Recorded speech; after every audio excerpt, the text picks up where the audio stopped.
প্রতিশ্রুতি পূরণ না হলে ফের আন্দোলন। 24 আগস্টের পর বড় কর্মসূচির হুঁশিয়ারি সিজেপি।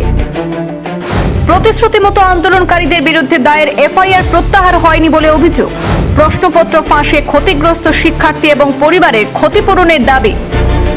24 আগস্টের পরবর্তী সময় পরিস্থিতির জন্য যুব সমাজকে প্রস্তুত থাকার বার্তা দিলেন ককরোচ প্রধান অভিজিৎ দীপকে।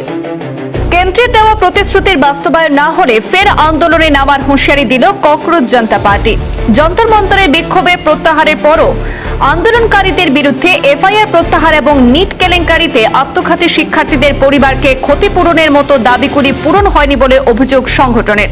গতকাল রবিবার বিবৃতি দিয়ে আজ 24 আগস্টের পরিস্থিতির জন্য যুব সমাজকে প্রস্তুত থাকার বার্তা দিয়েছেন ককরোচ জনতা পার্টির শীর্ষ নেতৃত্ব। কেন্দ্রের একাধিক আশ্বাসের পরই যন্তর মন্তরের আন্দোলন সাময়িকভাবে তুলে নিয়েছিল সিজেপি, কিন্তু সেই প্রতিশ্রুতিগুলি কার্যকর না হওয়ায় সংগঠনের মধ্যে ফের ক্ষোভ তৈরি হয়েছে।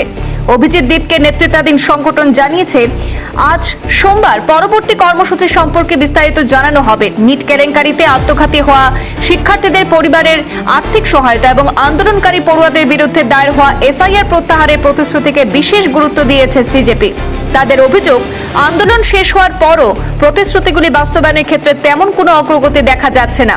শান্তিপূর্ণ আন্দোলন প্রত্যাহারের জন্য যে প্রতিশ্রুতি দেওয়া হয়েছিল তা বাস্তবে কার্যকর করতেই হবে। শুধু ঘোষণা করে দায় সেরে ফেলা যাবে না। যুব সমাজের কাছে সরকারের দেওয়া প্রতিটি আশ্বাসের মর্যাদা রক্ষা করার দাবিও জানানো হয়েছে।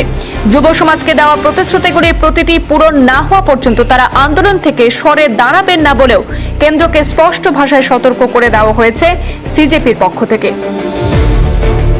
ব্যুরো রিপোর্ট, পূর্বাঞ্চল প্রতিদিন।